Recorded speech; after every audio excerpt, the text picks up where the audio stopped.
Гроші, які телеканал АТР мав отримати з державного бюджету як пряму підтримку, Мінреінтеграції планує розділити між іншими ЗМІ. Про це сьогодні офіційно повідомив заступник міністра Ігор Яременко. Для цього у міністерстві готують тендер, і начебто вже є 14 мовників, які бажають взяти участь у конкурсі.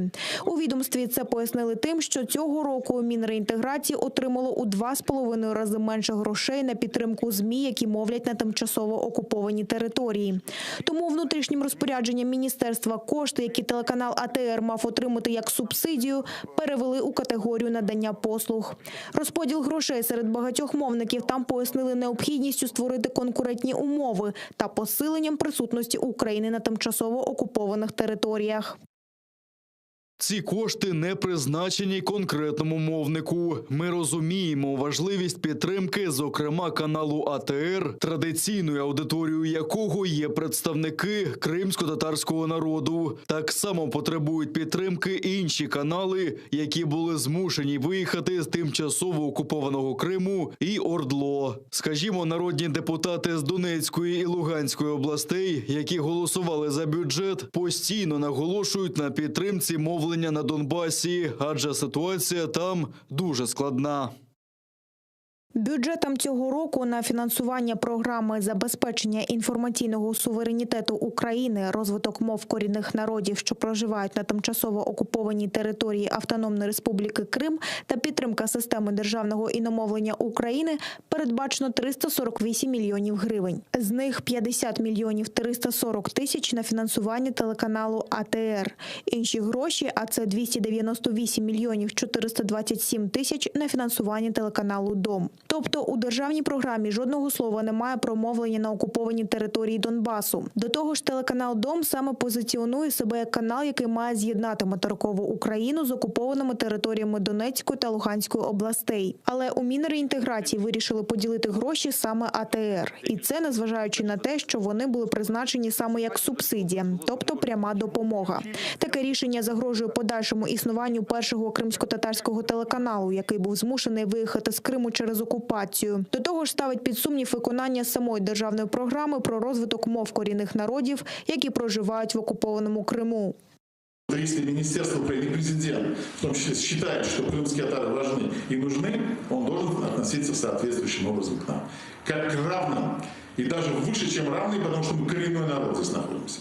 И не надо стесняться этого слова, мы коренной народ всей Украины. Мы стержень этой страны, стержень, корневой стержень. Есть еще много других стержней, которые есть в этой стране, но мы один из них, на который можно опираться. И уже не раз в истории мы доказывали в исторических масштабах своих историй, что на нас можно опираться.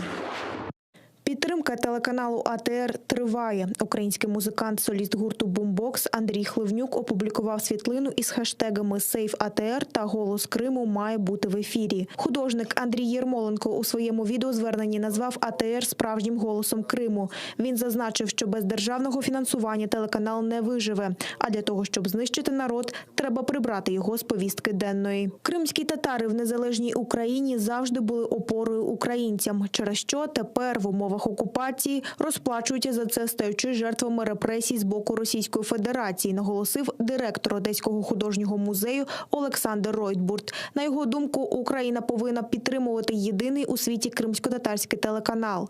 А журналіст та блогер Аркадій Бабченко навіть звернувся до президента України Володимира Зеленського із питанням, чому більше року єдиний кримсько-татарський телеканал функціонує на межі закриття. Дорогая власть, я уж не знаю, кто там ответственен конкретно за этот вопрос, но скажите мне, пожалуйста, вот Владимир Александрович вчера в интервью сказал, что никто до него о возвращении Крыма не думал, и он первый политик, который будет думать о возвращении Крыма. Вот, Владимир Александрович, вот если вы думаете о возвращении Крыма, скажите, пожалуйста, как так получается, что уже больше года единственный крымский татарский канал у вас функционирует на грани закрытия, не получая финансирования, имеет дикие долги за спутник, которые ему сказали уже, что будут закрывать, потому что спутник хошь как хошь, а надо оплачивать. Так вот, каким образом вы собираетесь возвращать Крым? Вот хотелось бы получить ответ на этот вопрос. Крымские татары в независимой Украине всегда были опорой украинскости в Крыму. После российской аннексии они за это расплачиваются преследованиями, похищениями, арестами, посадками, убийствами. Украина в долгу перед крымскими татарами. Мы обязаны поддерживать единственный в мире крымско-татарский канал. Голос непокоренного народа, сохранившего достоинство, готовность отстаивать свою свободу і вірність Україні. Щоб знищити народ, варто прибрати його з повістки денної. Цю повістку. І так, по нашим телеканалам ми дуже мало почуємо про проблеми кримських татар. Про ці проблеми розказував АТР. На даний момент, знову таки, телеканал на межі виживання. В той момент, коли всі радісно аплодують, що закрили помийки Медведчука, я також це підтримую, що закрили. Але я боюся, що люди можуть не помітити, як зникне справжній голос Криму. Прокремлівські медіа під забороною. Рада нацбезпеки і оборони ввела санкції проти соратника Медведчука та анулювала ліцензії 3 його телеканалів – 112-го, ЗІК та Ньюзван. Санкції пізно ввечері підписав президент Володимир Зеленський. Вони накладаються на нардепа від опозиційної платформи «За життя» Тараса Козака. Саме його називають гаманцем путінського кума Медведчука. На нього й оформлені ці медіа. Вони вже припинили мовлення вчора о 23-й годині. Окрім цього, заблоковані всі активи Козака. Його рахунки заборонено виводити активи та передавати бізнес іншим людям. Санкції діятимуть 5 років. Скасувати рішення РНБО може глава держави або Верховний суд. В Офісі президента України санкції назвали боротьбою з російською пропагандою в Україні, а в СБУ мають докази фінансування каналів з Росії. Відверта та маніпулятивна пропаганда має отримати жорстку реакцію саме суспільства. Робота Служби безпеки також заслуговує на окрему подяку. Жодного сумніву, що всі загрози національній безпеці України отримають ефективну та законну відповідь.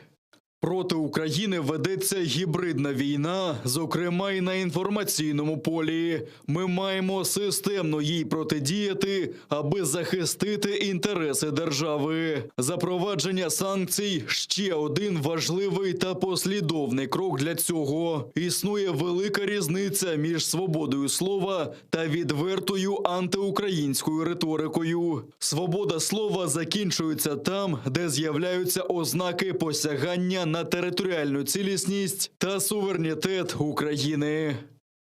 Блокування проросійських медіа сколихнуло соцмережі. Всю ніч українці коментували санкції, кепкували з кума Путіна Віктора Медведчука. А хтось назвав це найкращим вчинком президента Зеленського на посаді та помітили зв'язок з президентом Сполучених Штатів Джо Байденом. Вже на ранок депутати від ОПЗЖ оточили парламентську трибуну.